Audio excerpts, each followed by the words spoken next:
just to die. I should. Maybe as I grow my beard at the age of 70, I will take you for a ride. Don't forget it. Just forget it. Put my world in your hands, and the world doesn't mean a thing to me.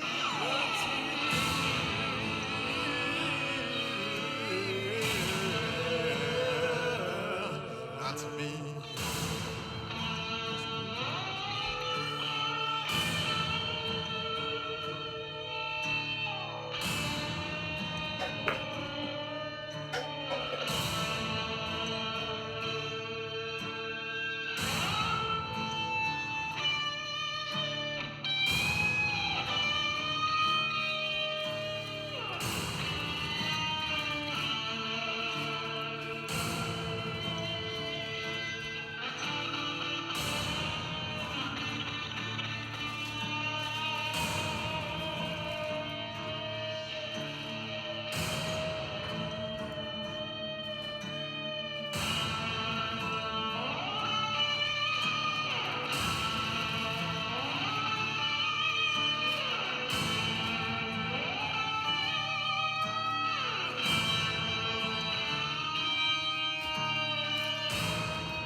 So dope, so dope. So I'm What I guessing didn't want to say was that is the cue microwave.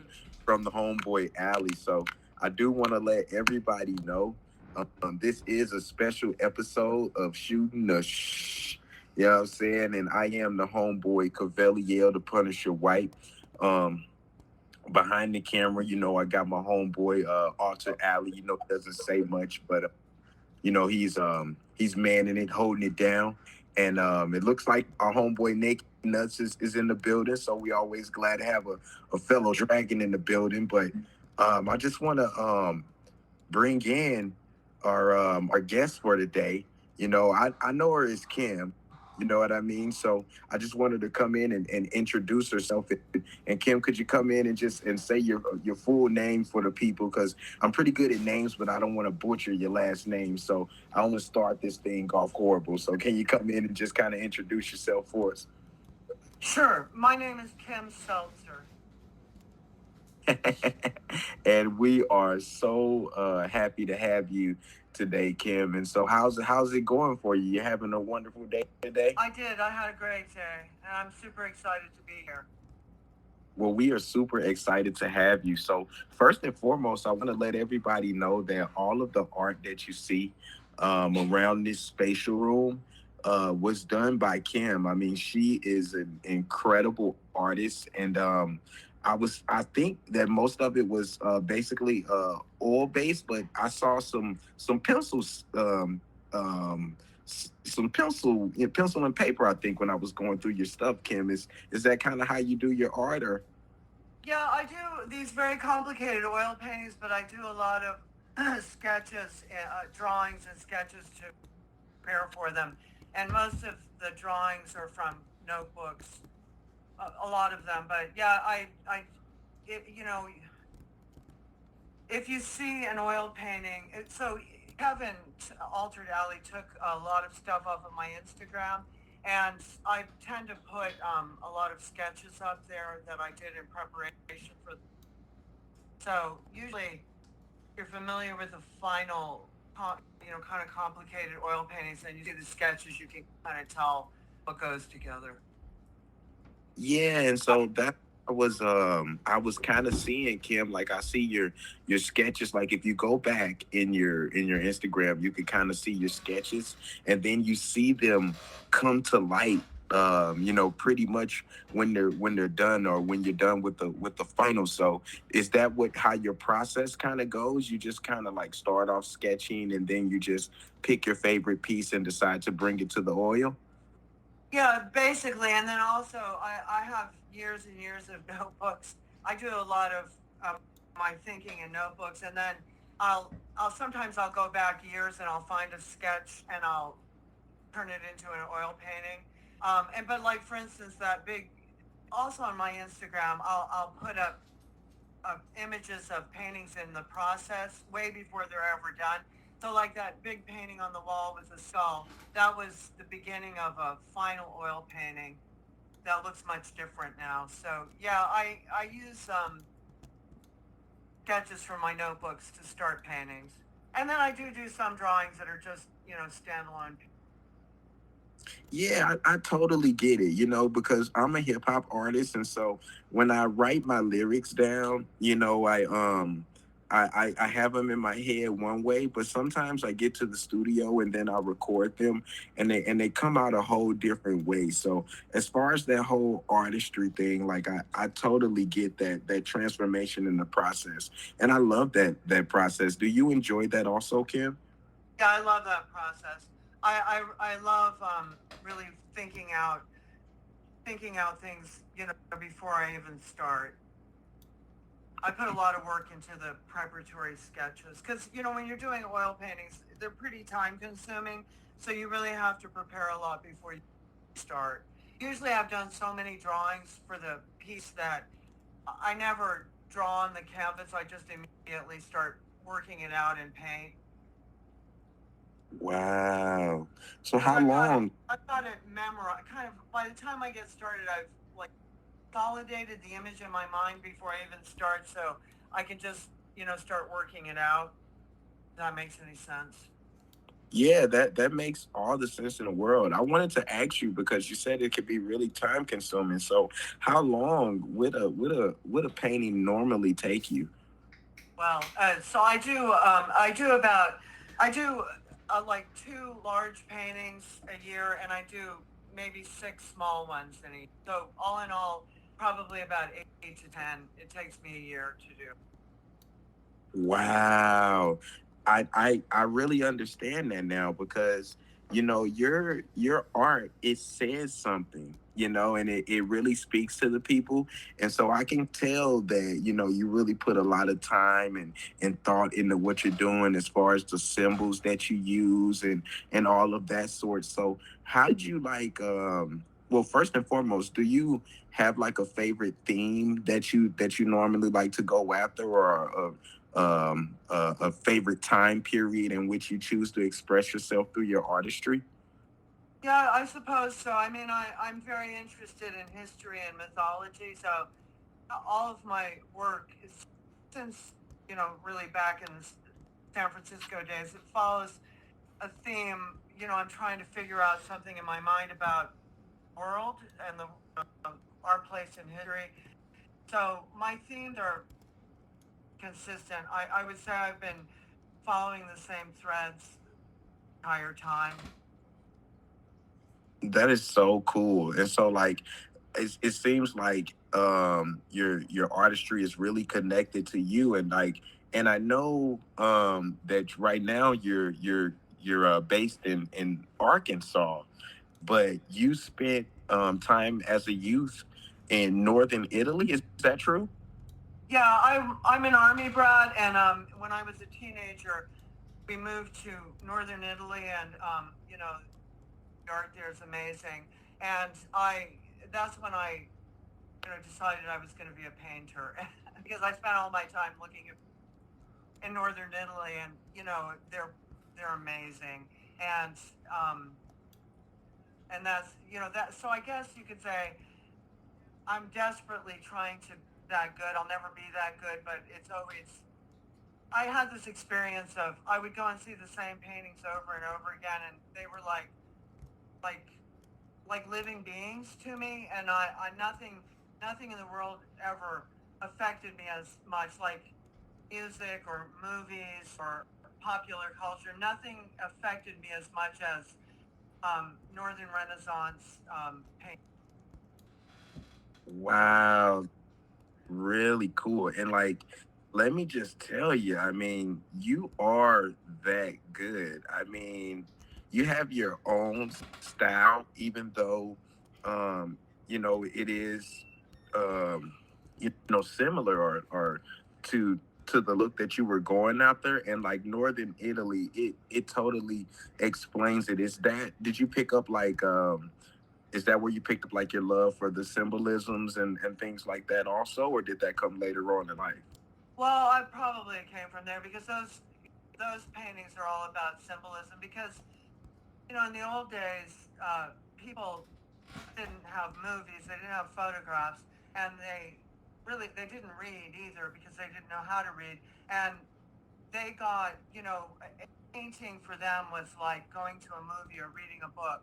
So most of the paintings that they saw would be in church, and that would be the thing that would take them out of their day-to-day everyday world, and they understood how to read symbolism because that was the only language they really knew.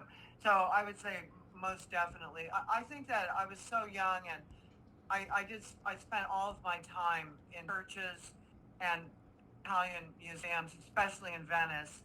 And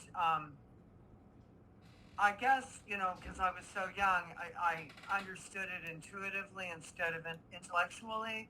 And I would Hmm. say that definitely that's where it came from because all of those paintings have symbols and ordinary people would have understood them. Ordinary people now don't understand the symbolism because they don't grow up with it.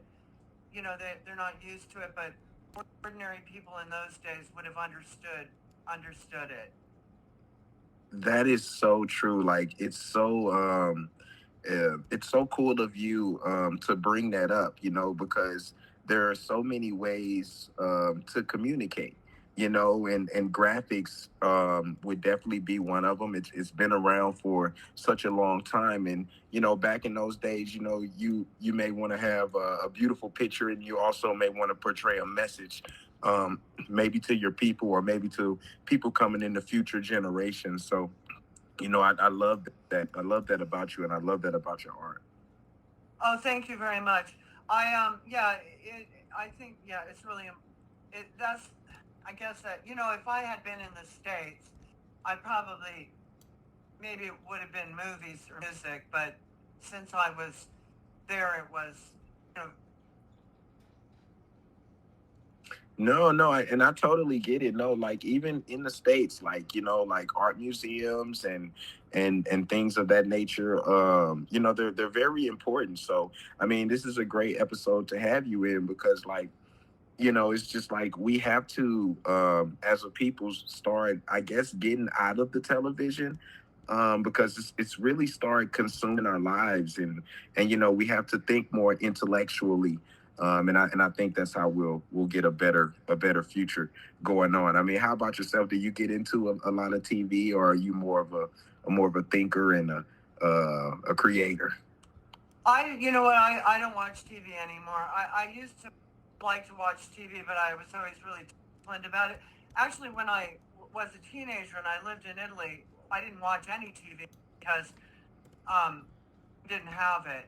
And so I I had no, as a teenager, I had no reference point to television. And when we came back to the States, I was getting ready to, I was still a teenager, but I was older. And came back to the States, and this is going to date me, but it was pretty funny.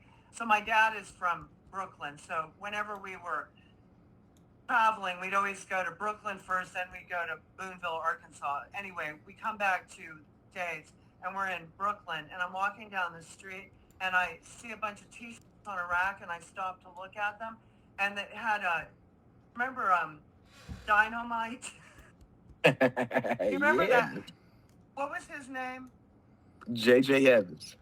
Right, right. So there was a T-shirt that had his face, and it said dynamite, and I had no idea what it meant. I did not have a clue. And I just remember standing on the street staring at this image on this T-shirt and like trying to figure out what it was. And so I grew up without really watching a lot of television, but I used to watch TV because, you know, it's the only chance I'd ever get to zone out. But I stopped watching once I made the move. I left Portland. I just bother with it anymore. I like to read, and I do like I will watch movies, but you know I you know to relax on Friday night or Saturday night. That's Yeah, it. yeah. Yeah, I totally get that. I mean, and that's so cool. I mean, so after you left northern Italy, I know you kind of moved around there a bit. Did you how did you end up in San Francisco? Well, we moved to Salinas, California. There used to be a big army base there called Fort Ord, and then you know I was having very bad culture shock. I actually didn't learn how to drive until I was an adult because I couldn't cope with, you know, the change was too big. And so you know, I was like, the only thing I knew to do was wait to go to college. And I naturally went to San Francisco because it's close to Salinas. And that's when so I went to art school in San Francisco. And that's when I met the Toiling Midgets and got involved in that 80s San Francisco kind of post-punk scene. Yeah, how did you meet the toilet midgets? Well, I had a little apartment that was very cute on Market and Golf, which is right at the base of Haiti. And there was a sandwich shop around the corner. And I met one of the Toiling Midgets in there. He was working in there.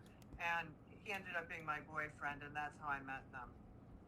Oh, that is so beautiful. And so, for anybody who's maybe wondering, so the Toilet Midgets is a group that Kim did work for. During her time as an artist, and she's done like wonderful. I'd say pieces for them, like in their music videos, and you can also find them on her Instagram, and they're just like really beautiful pieces, And so, was that just like a warm and loving time? I'm sure it was good times, bad times, all of that wrapped in one. Like, what do you think about now when you think on those days, Kim? Well, I don't know if I'd call them Mormon loving times. I mean, San Francisco in those days was a wild place because it was still working class, and it wasn't the San Francisco that it is now. It was more like you really, well, there were still hippies around, old hippies, and there was still that,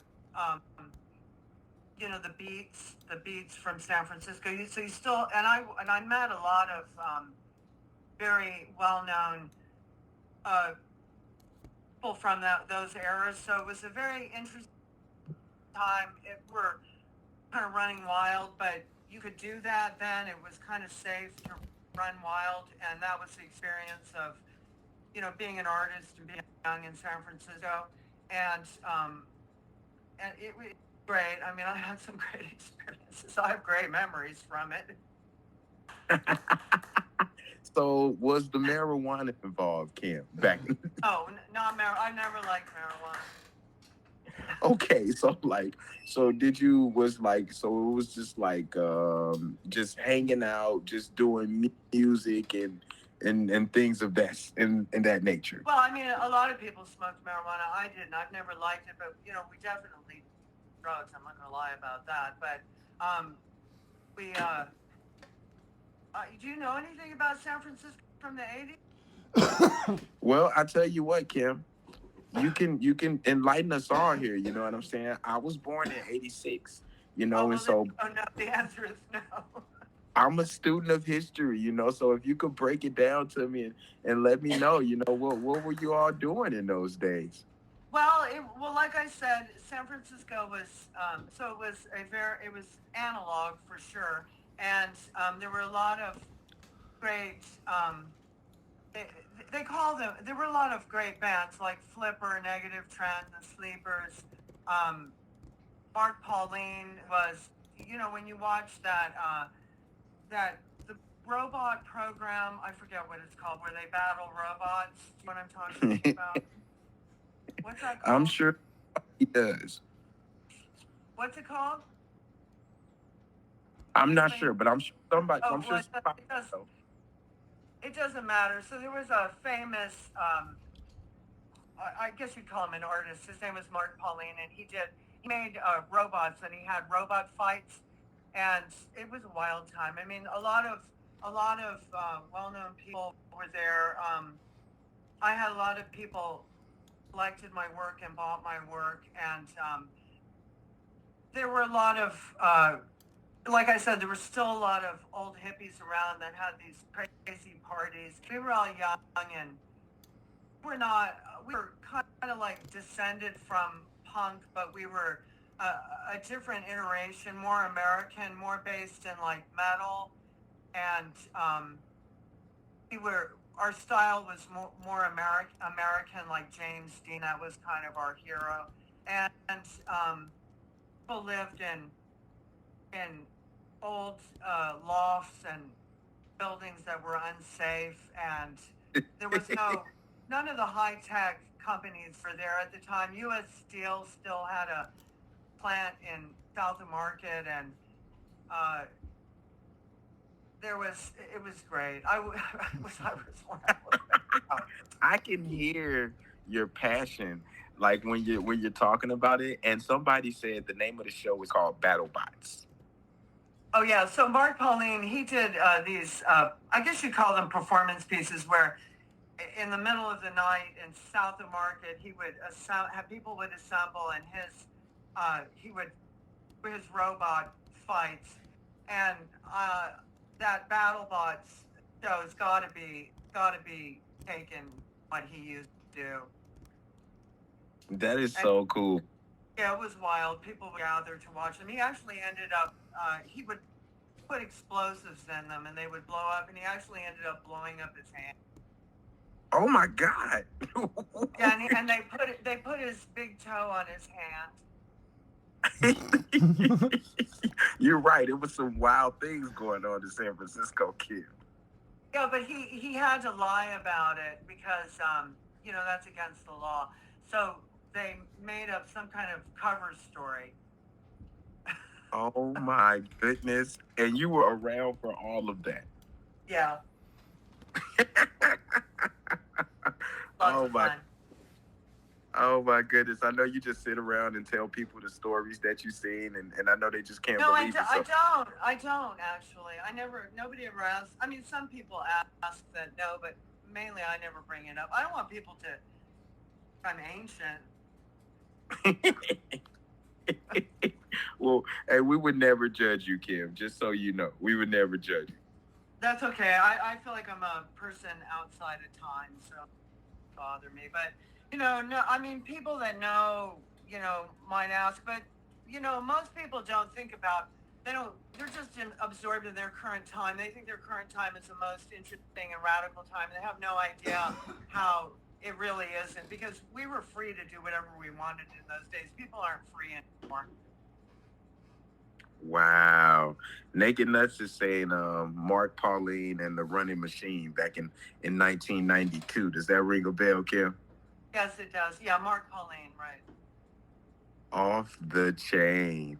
Oh my goodness. So I mean this is already turned into a something interesting. You know, Kim was telling us that she was getting wild back in the days with her homies. How did they come up with that name? The toilet midgets? Oh yeah, sure. You know what it is? The toiling midgets are the seven dwarves in Sleep City. Dope. Dope. Oh my goodness. Okay, and so like how long did you like hang out in San Francisco before you made another move?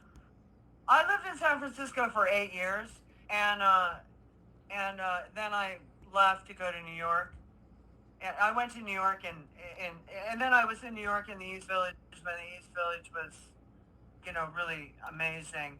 And a lot of my friends from San Francisco moved to the East Village at the same time. So we had our own little San Francisco community in the East Village. In those days, people from LA, San Francisco, Seattle, and New York used to kind of travel in between those cities. So you had the same community of artists that all associated together. Because in those days, you could afford, you could move to New York and find a cheap place to live in those days. You could move to San Francisco, Seattle, LA, find a cheap place to live. So people used to travel back and forth a lot. Oh wow! And so, who did you stay with when you first came over to New York in the East Village? Oh, well, that's an interesting story. So I had a friend who passed away a couple of years ago. He had a well-known publishing house called Farrell House out in Hmm. Porphyry, and I used to do a lot of illustrations in San Francisco for underground magazines, and was going. He moved to New York to do a magazine called Exit, and he invited me. He said, "Come to New York and work on this magazine." Uh, and so I just said, okay, I'm going to go to New York because, you're young and stupid and you're an artist. You think I go to New York and become rich and famous. Everybody's going to love you. And so I just said, fuck it, I'm going to New York. So I just went to New York and lived in an a very, very old townhouse over on 3rd and between C and D and the East Village. And I moved in and a bunch of people lived there. And those days in the East Village were very, very wild, and we had a great time, dangerous times, but fabulous times. That was the days when of all night underground nightclubs, and East Village was very decimated. There were burned out buildings. Hip hop, was coming up. The old school hip hop, and Yeah. yeah, it was fun. It was great. Lots of really It's great people, smart artists, smart people, all kinds of interesting people. Oh wow! And so, were you like political back then, or No, how was your sentiment around that? You were like screw the man, or how did that? You know? no, I didn't pay any attention to, and no, I paid no attention to politics. It was not even on my radar in any way, shape, or form. I was just, you know, we were just making art and socializing. We loved to go out and go to Save the Robots and all the great danceteria, all the clubs. We drop acid and go out dancing all night, running around in in the East Village and going into abandoned buildings. Yeah. I mean, so take me through that, like because I've seen it, like done in documentaries and stuff like that, but like, how does that, like, how do you can you describe how does it feel after you drop, take a drop of acid and just kind of hang out with your friends, Oh, you've never done that? No, no, no. Tell me about it. I'd love to experience it here with you, Kim. Well, I like I said, even though the world was probably a more dangerous place then because it was, there weren't. Now you get monitored everything you do, and so many things you can and cannot do. In those days, you could do whatever the hell you wanted. I mean, literally, people in New York would set off tons of fireworks in the middle of intersections, and police wouldn't even stop them. And it was a dangerous time in New York, but for some reason, you could just run around high on acid all night. Nothing bad would ever happen to you. I don't know how that happened, but it somehow happened. It was a dangerous place, but it was a really safe place at the same time. But I don't know, you were just push boundaries and not really worry about dying. Even though I knew a lot of people who didn't make it, I never felt like I wasn't going to make it because obviously I did. But I don't. It's amazing. I mean, there wasn't so much. People were more free. You were more free to experiment. As a young person. and push boundaries, and you didn't have to be politically correct, and you didn't have to monitor what you did or said. And as a result, you had all kinds of friends, from different walks of life, different racial groups, and everybody got along, and nobody was castigating anybody else, and you could be yourself. You never really had to worry like you do now about everything. So I don't know. We used to go out and we'd be out all night dancing and exploring and going all over New York, and nothing, it was amazing. I never, I had times where I could have gotten in trouble, but I always listened to my instincts and managed to get out of trouble. That's what I was just gonna get into. I was gonna say, like, do you think maybe because your upbringing, because you were well rounded, you kind of just knew like right when you got to maybe the chance where maybe things would go too far, you would just kind of pull back a bit. Yeah, totally. Like I have a great story about. I think so. Yeah, because I lived all over the world, and when you're an army brat, I used to say about myself, you could literally drop me from a helicopter any place in the world, and I would figure out what to do. And so I'm street smart because of that. And also, when I was living in Italy, I could just get on a train, go wherever I wanted. I didn't have to, and I talked to anybody I wanted to talk to, and I could handle myself. And the thing about like New York in those days, which it was very fucked up then. It was very dangerous. There were a lot of burned out buildings, a lot of junkies, a lot of crazy stuff going on. It wasn't the cleaned up New York that it became, but Hmm. I was if I was if I felt that somebody was dangerous, I would just get the hell away from them, and I also wasn't worried about hurting their feelings. Um, so one night there was a famous club in the East Village called the Pyramid Club, and I was there with my friend Adam, who he's a very well known publisher, and with another friend. We all lived in this terrible townhouse. And so we left the club and we were walking home, and that was a dangerous neighborhood. And we're going down the street, and I stopped dead in my tracks, and I said, "I'm going to go back to the pyramid." And they're like, "You go back?" It was like 3 o'clock in the morning. I'm like, "Yeah, just go home. I'll come back. I'll meet you at home." I walked back to the pyramid, and I walked in the front door, and I stopped and I turned around. I'm like, I don't even know why I'm here. I'm just going to go home. And I turned around and walked home by myself through the village, this dangerous neighborhood at 3 o'clock in the morning alone. And I got home and they said, why did you leave? And I said, I don't know. A voice in my head said, just leave. And they said, after you left, we got held up by at gunpoint. Wow, would you look at that? You have to trust your instincts. That is a great story about trusting your instincts, Yeah, Kim. I just heard. I guess there was a voice in my head that said, "Get out of here now." That is crazy. And so, like, does like what you've been through and those times and things like that, do they come out in your art, in your artistry, or how does, or do you try to keep that separate, or? Well, definitely in those days, like if you look at especially my notebook drawings from back in the '80s, definitely it's very gritty, and it's get a sense of time and kind of how crazy things were and how kind of dangerous they were. But I would not say so much because now I don't live that kind of life. I live a very middle class, um, a middle class.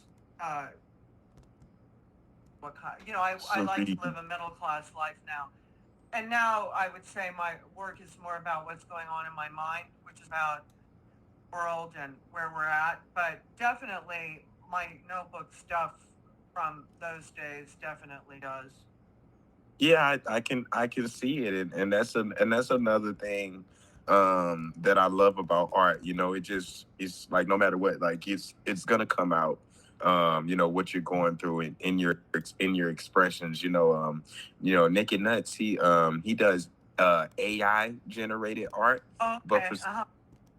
his soul still comes out in the art. Like you can still see, his characteristics inside of his art.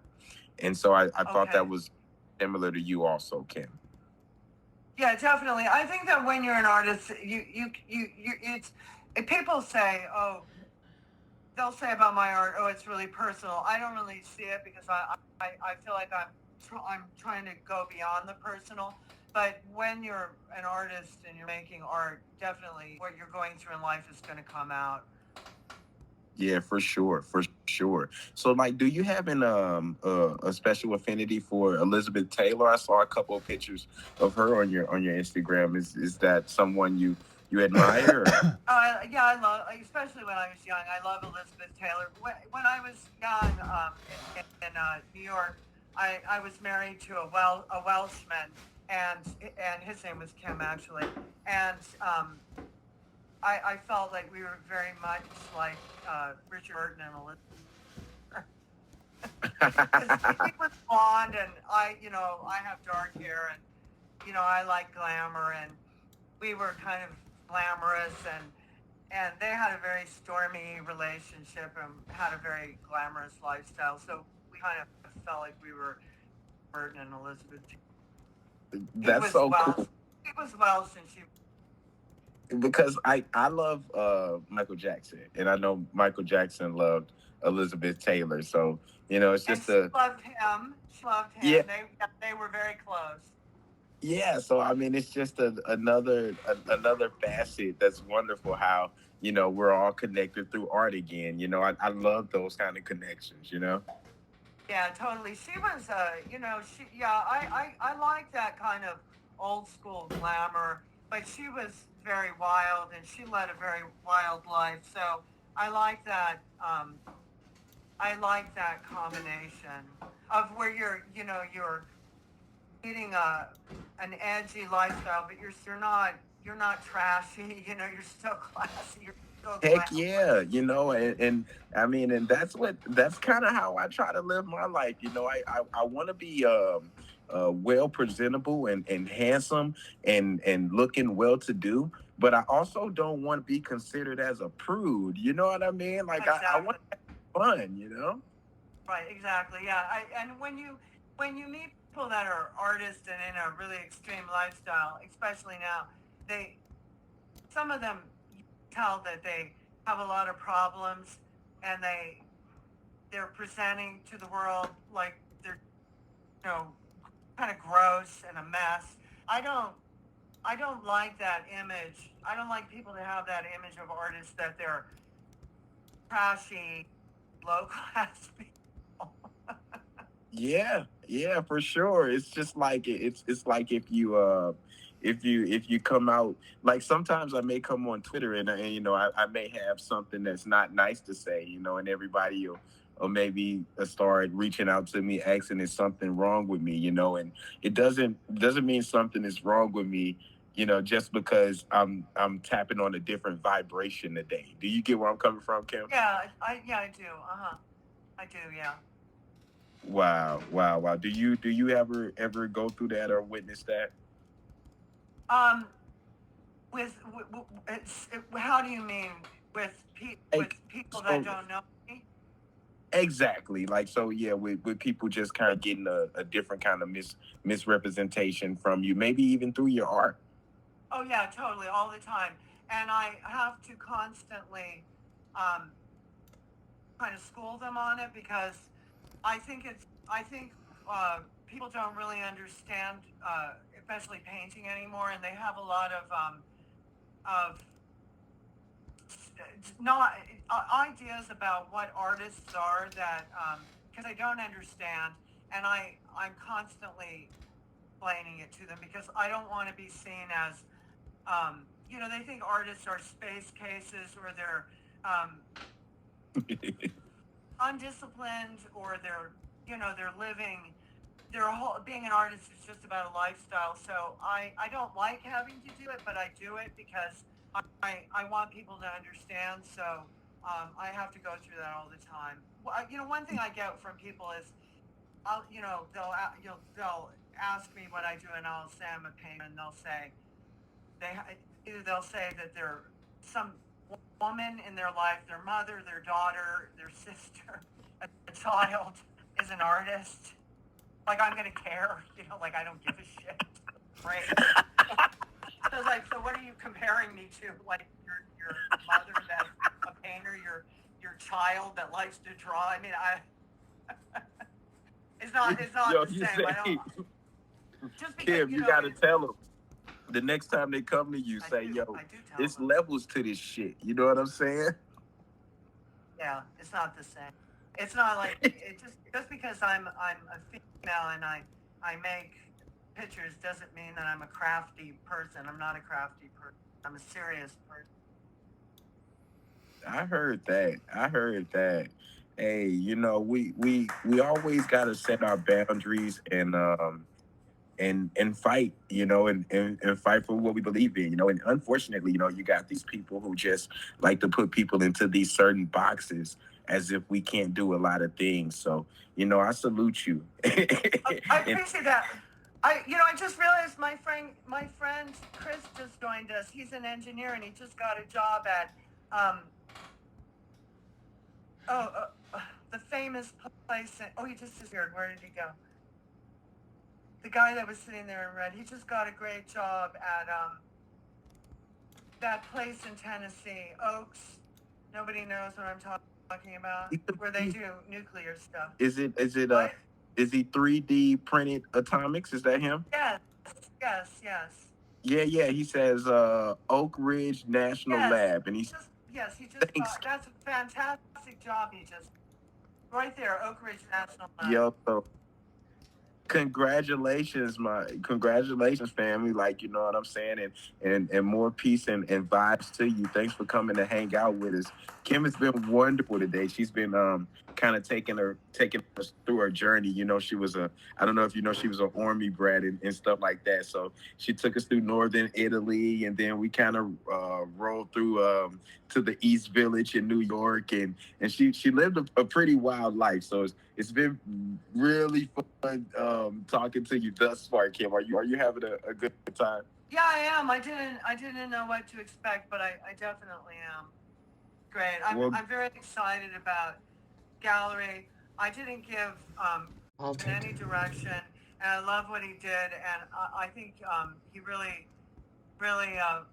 I just love the setting. And I was telling him that I read a lot, especially history, and most of the history I read is about French history, Russian history, and English history. But I've read a lot in the past 2 years about the Habsburgs, and I was just getting ready to start reading about Spanish history. So he chose this great old Spanish castle, and I thought it was really amazing. he's really cool at picking out great scans and things to like set the setting. And I told him the same thing. Your art looks so beautiful in here. Doesn't it look like it was just made for this castle?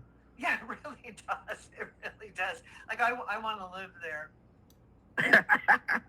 It's so fly. Like it just reminds me of just I mean, the only thing that I could kind of compare it to is gonna suck as a comparison. I don't know if you're familiar with Game of Thrones, but it just looks like a wonderful palace in Game of Thrones, you Yeah, it know? does. I like Game of Thrones. I like anything. I like anything that era.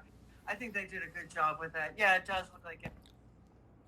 Yeah, yeah, heck yeah, heck yeah.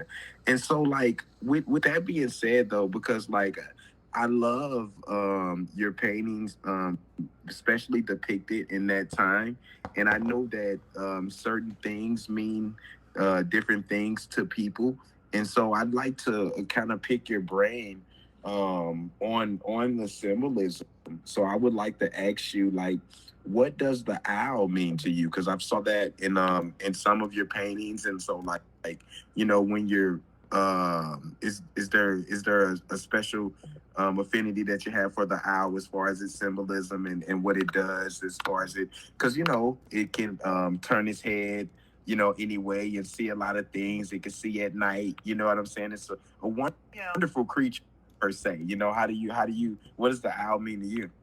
Well, that's kind of funny. You should ask me that because a neighbor of mine came in my house the other day, and he asked me the same thing, and I really didn't know what to answer. I was putting a lot of owls in. I did that series of paintings. They're called the Tinker, and I put an owl in practically every one of them. And I suppose the owl's a magical creature. You rarely ever see it, and when you do, you never forget it. And it's kind of it has a lot of meaning to people. People think that owls portend death of someone. Owls are mysterious. They're nighttime creatures. People associate them with dark things, but they're also incredibly beautiful. But and they're used a lot in esoterica. Um, they have a lot of meaning in esoterica. I didn't really have an intentional when I was using owls and wolves and horses a lot, and I really don't know why I was doing it. They're always in the Tinker paintings. They're always kind of staring back at the viewer. Uh, Yeah. yeah, the Tinker paintings are about a tinker was a traveling salesman that would come into a remote village and bring things for people to buy that they had no access to because they were rural people that involved in agriculture, and the only contact they had with the outside world was when Tinker would show up and bring his pack of goods and would sell, and people would want to see him and buy stuff from him, but they also didn't trust him, and he would be like a scapegoat as well, bringing kind of the outside world into an insulated community. And I suppose I put the owl in those paintings like a watcher, because the owl's kind of a watcher, and I use a lot of reference books when I do animals, and I have this fantastic English book about owls. And a lot of times I'll get the book just for the pictures, but then I'll read them. And in this one book, they described owls as cats with wings. And I have a cat, and I've always had a cat, like a male tabby. And the one thing about them is kind of unsettling is they're always watching you. Like you're not even aware of them, and you turn around, they're sitting there watching you, and you're like, why is this animal watching me all the time? So maybe that's what it is. It's the animal watcher. No, you're so right, and it's wild that you say that because I mean, the cat, and the wolf and the owl, all of these are ancient creatures that not only show up in your paintings, I mean, but they show up in a bunch of paintings around the world. You know what I mean? Oh yeah, totally. Especially like There's a lot of. I'm sorry, what'd you say? No, no, go ahead, go ahead. I'm sorry. Oh, I was so in the past couple of years, I've done a lot of like big cats like mountain lions and pumas and lions because those are you can't see a lion or a big cat without thinking of something really ancient. And they say about like the lion and the tiger that they civilized man because that was the thing, like ancient man. I'm talking about like prehistoric man was apparently the most terrified of was the big cave lions because they're smart, they're apex predators, and they're horribly vicious.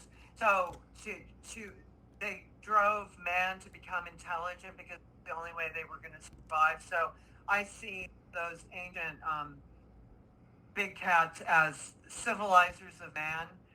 They forced man to become intelligent. Have you ever heard that? I mean that it makes all the sense in the world. It's kind of like anger management. You know what I mean? Like if you got a big smart apex predator out there, you know what I mean? Like you got to learn how to think and you have to learn how to survive. And so, I mean, I think that that's a beautiful statement and a beautiful correlation that you just drew. You know?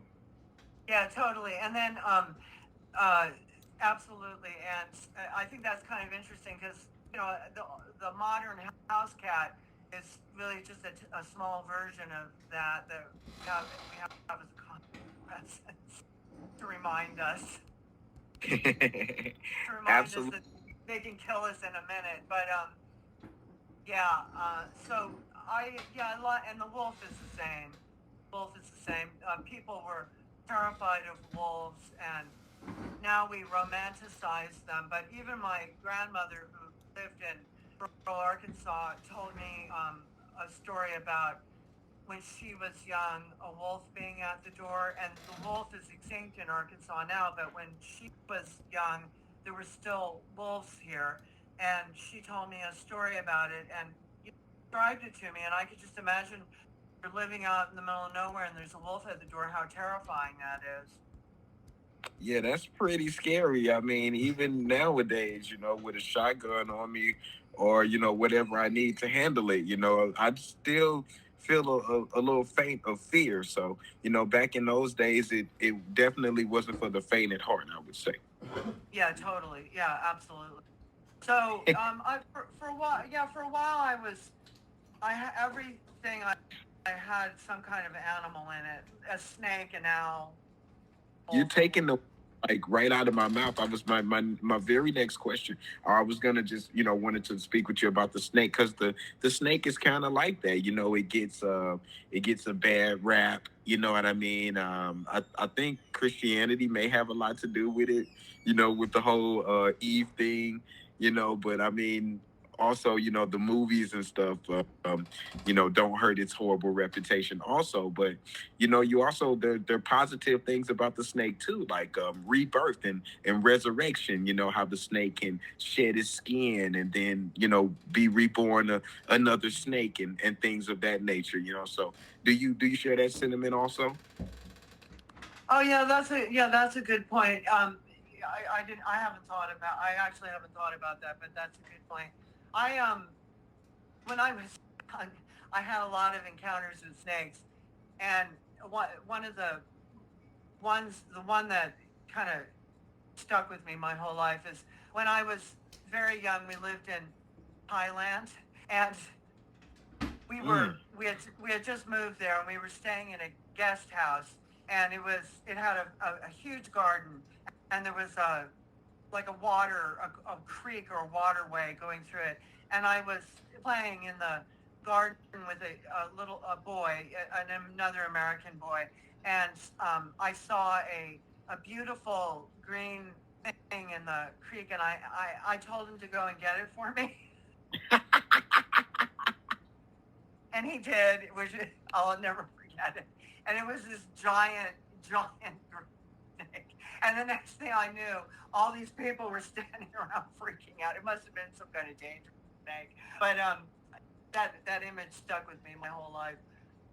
It was so gorgeous. You can imagine. I don't even know what kind of snake it was, but it was this. They're very beautiful, like full colors, and every time you see a snake, again, it's like an owl. It's a magical thing. It's something you don't get to see that much. When you see it, you're really struck by it. Lizards are the same. When you see a really beautiful lizard or a beautiful frog, and you're just struck by how gorgeous they are. And but I guess yeah, the snake is like the bringer of wisdom, the thing that took us away from the Garden of Eden, from our innocence and um, Hmm. our sleep. Woke Heck us up. yeah, I say, I think that was love. Getting that snake for you. Not worrying about what was going to happen, or anything like that. Just going to get that snake. I mean, my Yeah, goodness. I know, Shout out right? to your friend. He was probably scarred for life from that. He probably never recovered. Do you still got contact with any of the toilet midgets and all of those guys? Oh yeah, I should have invited them tonight. I didn't about it. Yeah, I'm in contact with them. In fact, I was talking to Seltzer. about do a show in here with them because they still perform. Yeah, we're very close. Close. We've been close all these years. That is so cool. So you hold on to your friends. So you don't just walk away from them. No, I like to hold on to my friends as best I can. I mean, sometimes it's hard, but yeah, my friends are important to me. Also, my old friends are Wow. really important to me. Well, that is wonderful to hear because in America you hear all of these things about you're lucky if you have one or two friends left, you know what I mean? And so you are putting that myth to bed. I try, but it's hard these days to keep friends because people are easy to abandon people if they don't like the way they think. It didn't used to be like that, but it's definitely like that now. Wow. So yeah, so maybe so back so what you're saying is like like earlier you're thinking that, people from all different walks of life, they could be friends because they wouldn't judge each other because of their certain characteristics or their personal beliefs, they could be friends and accept each other. You think that's like being going extinct these days? Oh yeah, definitely, definitely. I Wow. definitely do that, and I think it's it's really sad. What do you think causes that, Kim? I think it's just the climate with it's climate with people monitoring what people say and think, and people, they've decided that there's a certain way to think about things, and you know, they won't be friends with people that are outside of their kind of thought group. And I really feel like it didn't used to be that way. People, people, I don't know, people didn't take things so personally. Now people are just take everything so personally. They want people to also behave in certain ways, and Exactly. yeah, and they are also, I think people used to be more interested in people. I don't think they're very interested anymore, and they get I don't know if they get bored or if they can't concentrate. I feel like it might be a concentration thing. And I think like that's another thing that comes out in your art. How you're like you can even I know back in the days you said you were really about pressing boundaries and just and pushing the limits, because I see that you don't mind the human body, in your paintings, whether it's Shiva or whether you're doing a ancient picture of Hades or things of that nature. So is that kind of why you don't mind painting that style to open up people's chakras and things like that? Well, you're talking about the naked men, is that what you're talking? Yeah, yeah, So yeah, yeah, yeah. Sure. I know that it really a lot of people have a hard time with it, and they make jokes, which I'm like, I don't know why you're making a joke about it, but um, I've always been pro men, and I guess maybe because I grew up in the military, and I just have brothers. I don't have.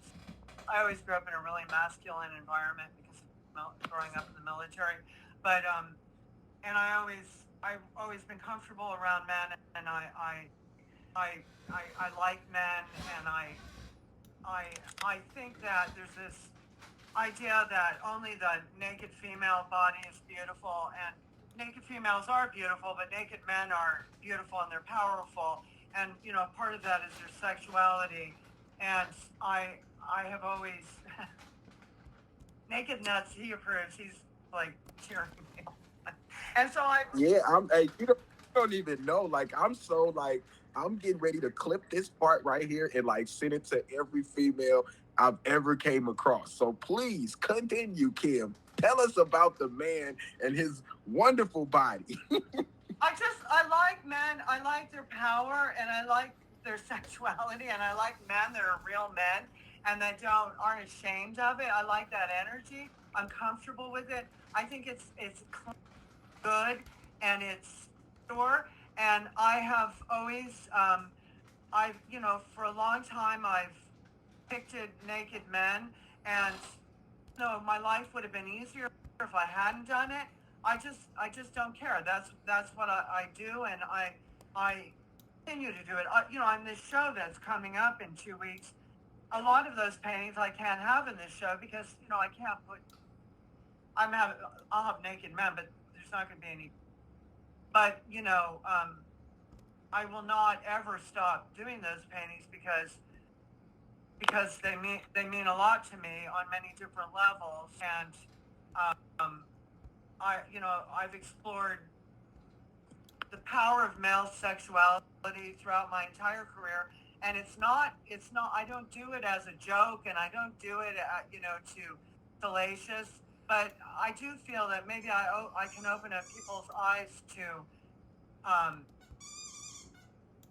this idea that only women are beautiful. It's not true. The ancient people found beauty in men, like the ancient Greeks, the ancient Romans, and can't have can't have a strong civilization without powerful, beautiful men that are comfortable being men and that that celebrate their masculinity. And I think one of the things that's making everything fucked up now in the world is that we're so female centric, and that we're denigrating men. We want them to, men turning into women, men actually having their bodies mutilated to become women mutilating their bodies to become men. These horrible operations that are being performed on people. And I think it's like I've painted naked men with erections since I was young, and done a lot of illustrations and stuff. And I didn't know why I was doing it. I mean, I had reasons. If you read my writings, you could understand it more. But now, with the way things are in the world, I'm like, was I picking up on something that was about to happen? Because I think my depictions of you know male sexuality are kind of, I think it's time. I don't know. I think it's the right time because men are really being denigrated now. Yeah, I agree. I mean, I think that you should probably, like, with the pictures that you have, like, you got to explain that, that point of view, so people could really know where you're coming from with that, as far as like empowering the male. I think you may be onto something there, Kim. Yeah, and it was completely unintentional. It's just a lifetime of um, my work is. I'm kind of, the if you study occultism, might, because you seem like a person who might. They have this concept of the akashic record, and you get, the human brain is like a radio receiver, and you pick up things from outside of yourself. Your brain isn't a thing inside of you. It's a thing that's picking up information from outside of the human realm. And I've always been very open to that. And it's like when I have a strong feeling about an idea, I just pursue it and I deep dive into it. And I kind of feel like it was for a reason, because I feel that all of the work I've done over the past 30 or 40 years is now it's really for a reason now, in a Yeah, strange way. I I'm and I kind love. of amazed by it. Like, how did you get turned on to esoteric science, and and symbolism, and things like that? Because a lot of people but I know you came up in those times, but still, with everything being so Christianized, or so religified. I don't even know if that's a word. Some people will hear that esoteric science and those other practices, and go the other way. So, what made you kind of, get into that study? Well, I think when I was, you know, I think I was very interested in it when I was very young, but because I had books that I read. But then when I moved to New York and I was young, I there was a guy that had an esoteric bookstore in the East Village, and it was around the corner from my house. And I used to go there, to things, and I ended up talking to him, and was a Thalemite. I don't. Do you know what that is? He was a student of Aleister Crowley. I didn't at the time. I didn't understand. Now I know. And he was um, teaching the teachings of Aleister Crowley, but he never said that. And so I started studying with him, and now I read a lot about Aleister Crowley. I know a lot about him. He's a very interesting person, very misunderstood, and one of the most fascinating people. And unbeknownst to me, when I was very young, I studied with this guy, and so I learned a lot about his teaching without understanding it until I was old. And I read a lot about it, esoteric. I know a lot of that time period, especially in the Belle Epoque, the late Edwardian Yeah. times. Yeah, I'm. That's one of the periods I'm most interested in, and the spiritualism and the occult was very popular then, and there were a lot of people involved in it right before World War One, Yeah. and then Right. going into World War Two. And I'm sorry, go ahead. No, I was just gonna say you're right. Yeah, right before World War One. It's like during the it was a like a industrial another industrial revolution. I think that was the second one. And this is when they talk about it a lot, like in Game of Thrones. You see how they put the emphasis on steel and stuff like that. Like there's when people started to be able to experience with alchemy and things of that nature, different chemicals, different medicines. It's everything's so westernized. It's kind of hard for people to grasp a lot of context. But I just wanted you to know that I'm right there with you, Kim. Yeah, thank you. I appreciate it. So I think that I always, I had a book when I was young, which I'm trying to find and I can't find it. And it was from the 70s. And it was nothing but pictures of alchemical pictures and magical pictures. It was a black and white book and it was nothing but images. And I used to look at it all the time. I didn't understand it. I didn't know what it was, but I guess it must have imprinted in my subconscious. And I had that book when I lived in Italy. So I think it was a combination of I was literally just absorbing things through pictures. And I guess it just formed my mind. Yeah, absolutely. And like, are you okay? Yeah. Sorry, I took a drink of water. No, as long as you're good. As long as you're good. What we drinking, Kim? What are we doing? We sipping cognac or we drinking water? What you want to do today, No, Kim? I should have, but I'm just drinking water. I Okay, should have okay. had, I should have Yeah. had a whiskey. Well, I'll tell you what. I mean, really open you up. Now that that I'm cool like that and stuff like that. We'll let you get tipsy and stuff, and then you could just you really sit back and just talk shit and just teach us because like we enjoy listening to you on these subjects and how you were going wild and to your transformation to now where you could just kind of sit back and just shoot the shit with me. Yeah, that would be fun. We could do a cocktail hour. Oh my God, yeah, that would be super dope. I wanted to ask you, um, how do you feel about Anubis too? Because I know Anubis made it into a lot of your art too. So, do you study have you studied the works behind Anubis and stuff like that? Or do you have affinity for character? Yeah. Yeah, I a couple of years ago, I started reading about Egypt because I realized I didn't really know anything about Egypt, and then in that I started becoming obsessed with it. I have to get a throat thing. Can I have 1 second? Yeah, yeah. Take your time. Yeah, give me 1 minute. Take your time. Naked. What's up, baby boy? What up? What up? Oh Oh man, glad man, to have glad to you. have you. You know me, I'm always around. I'm back. I'm back. Welcome back. All right, she's All right, she's back. So, and go I ahead. wanted to say hello um to 3D printed atomics also.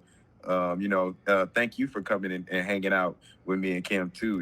And Allie, of course. It's always a pleasure. The more, the merrier. And I think we were talking about Anubis before you left, Kim. Oh yeah. Well, so anyway, I I realized one day I was thinking, what do I know about Egypt? And I had this image in my head of like an Arab guy standing next to a camel in front of the pyramids, and I'm like, that's all I really know about Egypt. Like that classic picture, like Heck the yeah. tourist picture. So I started reading about Egypt, and it was amazing.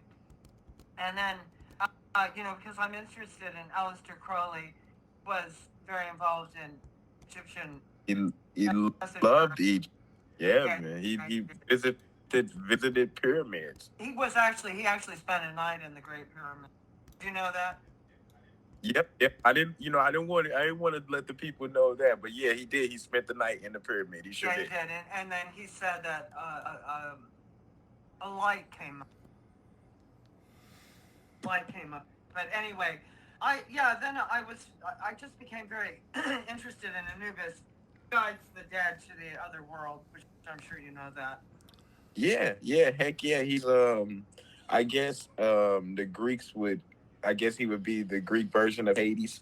But yeah, so to my understanding, like, Anubis carried the souls and he carried you over to my yacht and he helped weigh your soul, you know what I mean, before Yeah, you go over to that other side.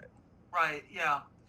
So, and he's a jackal, and I and I started. I love those paintings. They're really great. There's a lot of owls in those paintings. I really love those paintings. I'm Yeah, not I doing mean them anymore. the connection like between all of it is really fascinating. It's almost like it's just like it was stories passed around and then just kind of altered for everybody's culture, and it just kind of help people get through. And I think one of the most amazing things that you were saying, as far as the esoteric and how things are just coming to you now that you were learning, kind of back in the days. Like, it works that same way with all the other knowledge philosophies or books of philosophies like Christianity and stuff. Like, there's things that I read in the Bible that I didn't get until later on, or the Bhagavad Gita, you know what I mean, or Uh huh. um, things that famous people say. It's kind of how life works, Kim.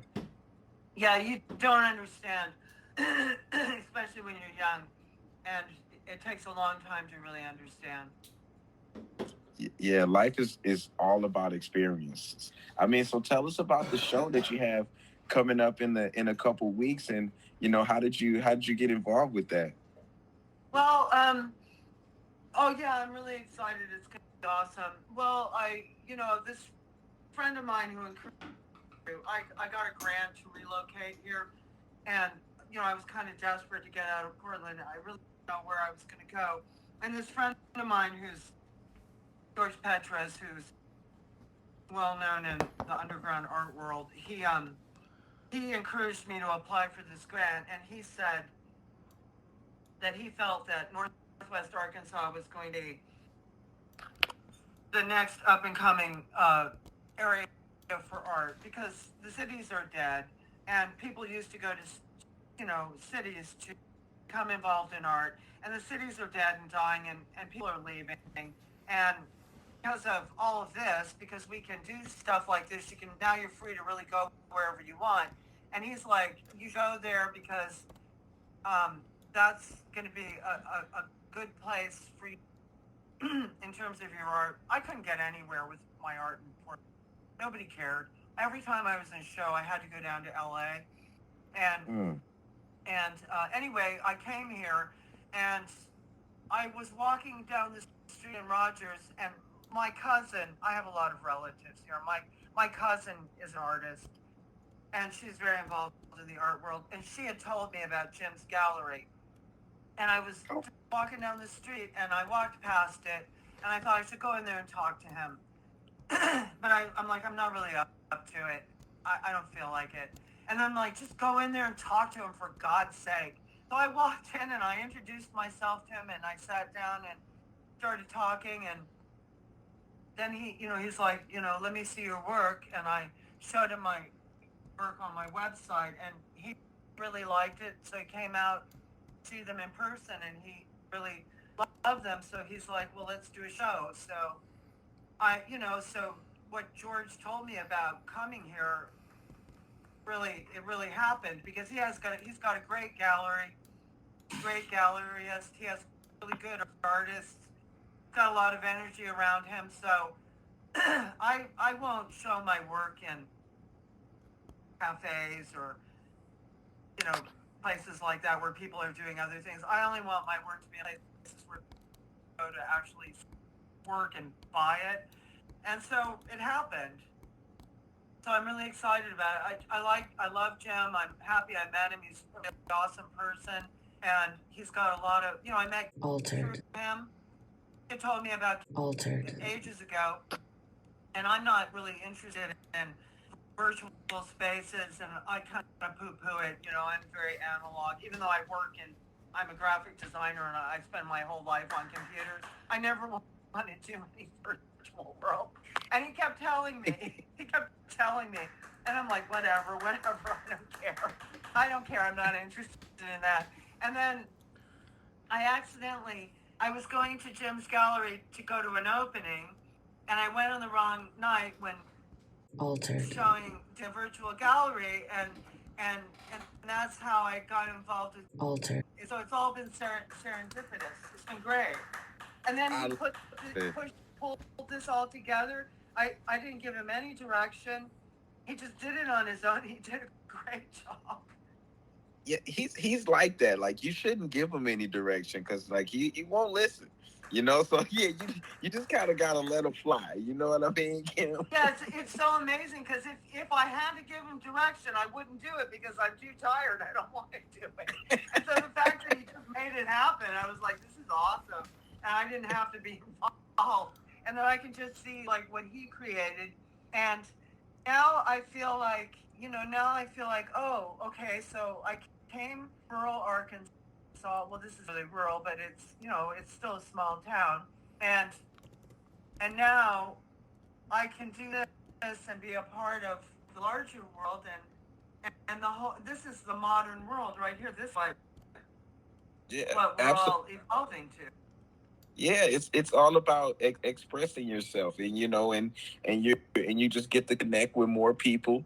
I mean, the people that can come in here, and when we get you on YouTube and things like that, they can see your art and they can study you and things of the sort. So it all works for everybody, and that's what we're about. Helping us help each other. Yeah, I know it's great. So I'm very excited about the show. I think it's going to be awesome, um, and I'm excited. I haven't shown my work as a body of work in a long time. I was in a lot of shows at La Luz de Jesus. I don't know if you're gallery. So like what goes into like a show like this coming up in 2 weeks? Like how do you get yourself prepared and things like that? Like, how are you getting ready mentally and physically? Well, I have to get things framed and I have to decide on what image pictures I'm going to show. But I'm just going to. I have a vision of how I want it to be. I have a lot of small paintings, so I want to do a wall of small paintings, and then do two walls of medium-sized paintings. And I've got to make sure people come to the opening, so I'm trying to reach out to people. People seem to be excited. They're asking me about it, so that's a good sign. And I'm trying not to worry about it. So You're that always worried that nobody's going to be at the opening, and you're going to look like yeah. an asshole. Well, you know what? The thing is that you're out here and you're doing it. Just like you coming through to this space for the day, that's the best thing to realize, because once you do something once, you could do it twice, and you could figure out how to make it better. And so we congratulate you on everything that's going your way, and we want more of it to happen for you. And we're always going to send positive vibes over your way, Kim. And we're so freaking proud of you. You're doing a great job, okay? Oh, thank you. I appreciate it. You should come to the opening. I would do my damnedest. I think I may be in. Well, I'm gonna be in Vegas next week for this con thing, trying to grow me and Altered. name a little bit more out there, and meet and shake some hands. But Arkansas is not far from Missouri. So I mean, we gotta figure something out where we can kind of IRL. That means in real life, and yeah, and figure out how we can collaborate. I think we could work some cool things out. Yeah, totally. And if you want to come, if you have time and the inclination to come, it'll be up for a month. If you decide you want to come down and see the paintings in person, then we'll get together and do something together. Oh hell yeah!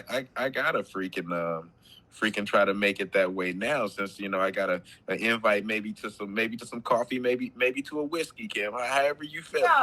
Yeah, totally. Have you been to this area? No, never. Allie tells me about it a little bit, but when we're just kind of trying to figure it out. He says there's a stage right across the street from the art place, so Yeah, there it is. sounds cool. It's very nice. Yeah, it's great. My friend Chris printed automatics. He came down here and he had a great time. He really loved it. Wow. I'm going to try very hard to be up there on October 6th, but we will see. Well, like you said, Chris, it's gonna be open for a month.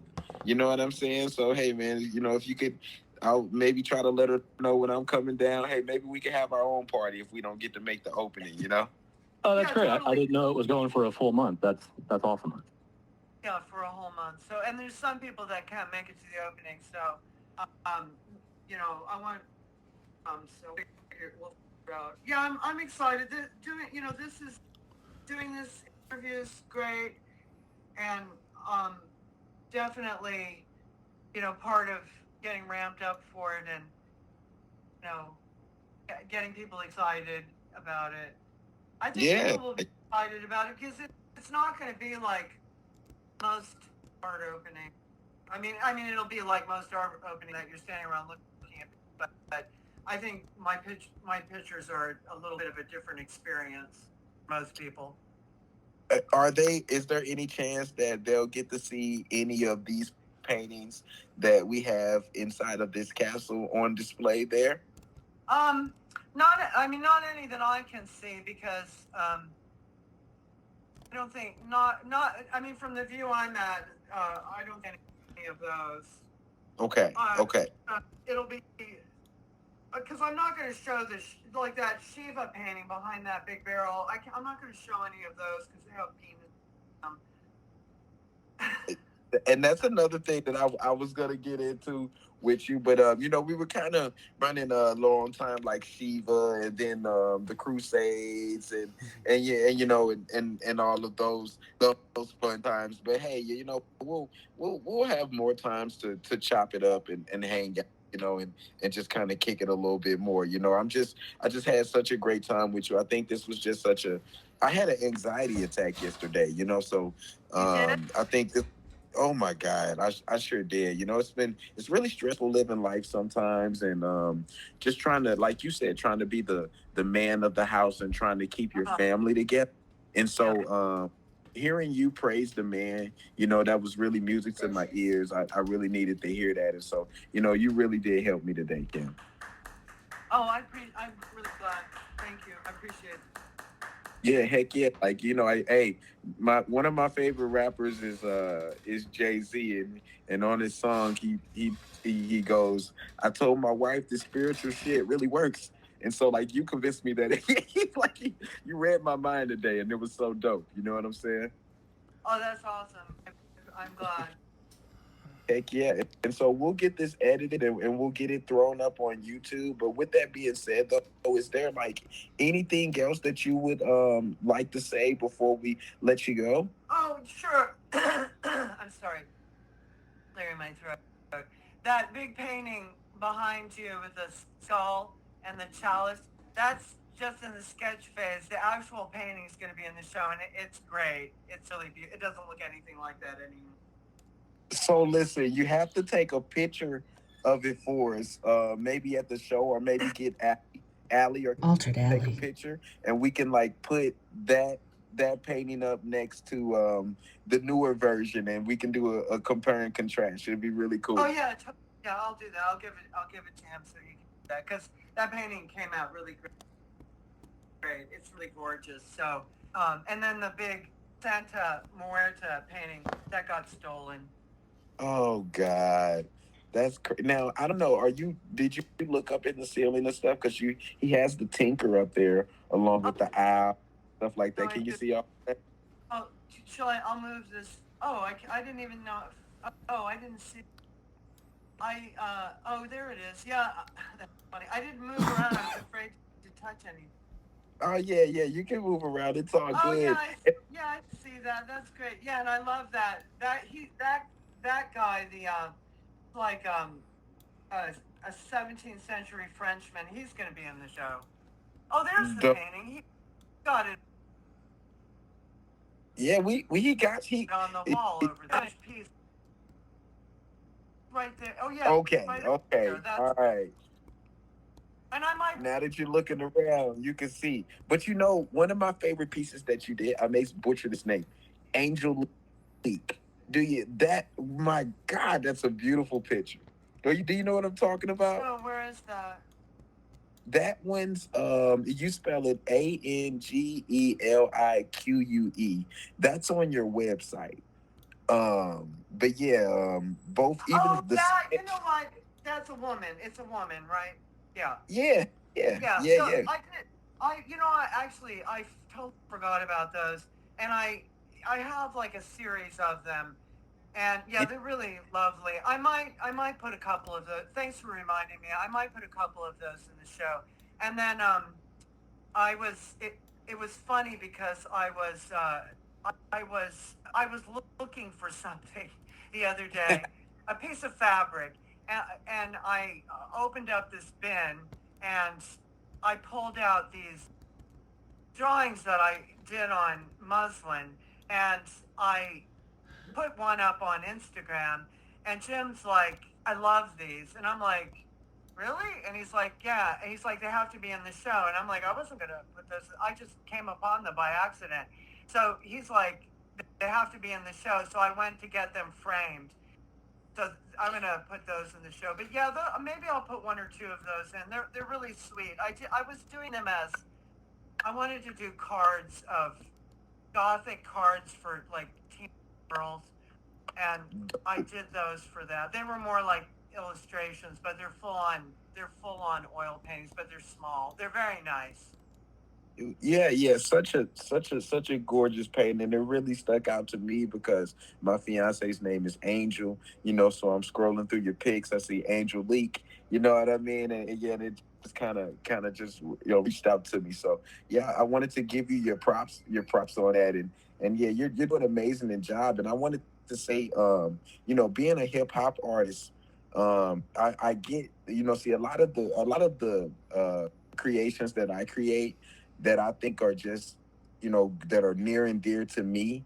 Most people don't really, uh, I would say, come to them as I would like. But I would find stuff that I would never think that people would enjoy is the stuff that they love the most. And so we have to be careful as artists and make sure that we get everything out to our people. You know what I mean, Kim? Yeah, not self-censor, right? Because you don't know what people are gonna like, and it's always kind of surprising. Sometimes I put up really just sketches on Instagram, and people are like, "I really like that," and I'm like, "Seriously? It like took 5 minutes to do. I do something that takes 6 months, and I get no comment. But like I do like a simple drawing, and people are like, "Oh, I really like that."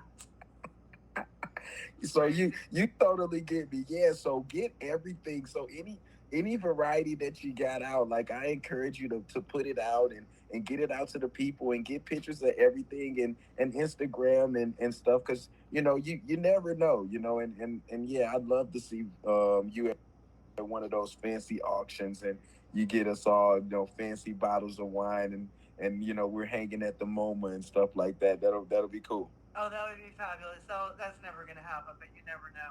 But Hey, don't you say that now. You as much as you into occultism and stuff, I don't want to hear you say it's never gonna happen, kid. Okay, I will. You're right. You're right. I'll say that. But um, yeah. So if this, I mean, I'm hoping that this show goes well and that Jim wants me to come back again, which that's what I'm. I, um, you worry that you're only going to get one shot at this because my pictures are all a story and I want to keep telling the story, so I don't want to just have one shot. I think you're gonna have as many shots as your heart desire. And shout out to Jim for taking a chance on you and opening Yeah. up his forums to you and stuff like that. And yeah, I think with AKA Altered Alley, you know what I'm saying? Like we can come up with more interesting things and stuff to figure out. So no worries. You'll continue to live and you'll continue to build your brand. And it's been such a beautiful time speaking with you today.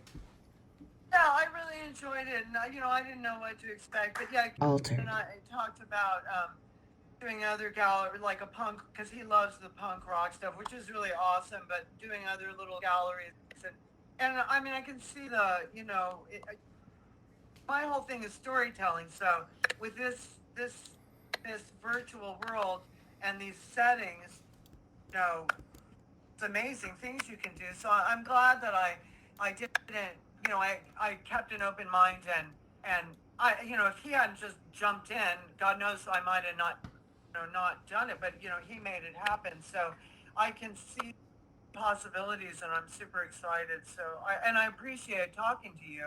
I enjoyed talking to you at the opening when we first met. That was a lot. That was when I thought I was going to the opening long day, which was totally meant to be, obviously.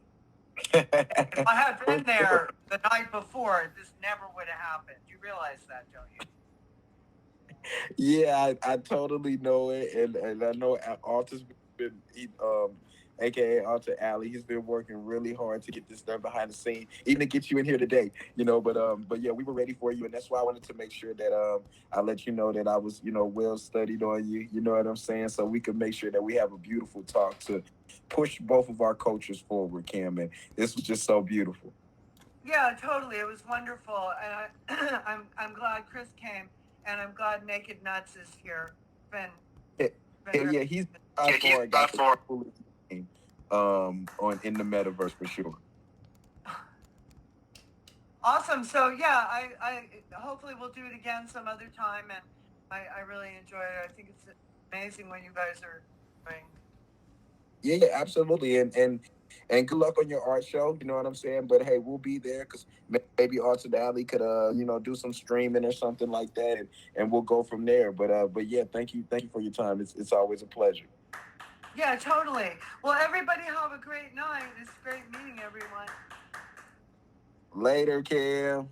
Bye. Have a good night.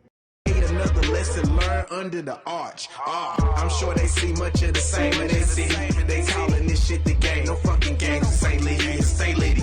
Hey, insane lady. Hey, insane lady. Hey, insane lady. Hey, I'm sure they see much of the same in their city. They calling this shit the game. No fucking game. Insane lady, insane lady. Hey, insane lady. Hey, insane lady. Hey, insane lady on the north side and the S, the T, the M, the I, the T, the Y.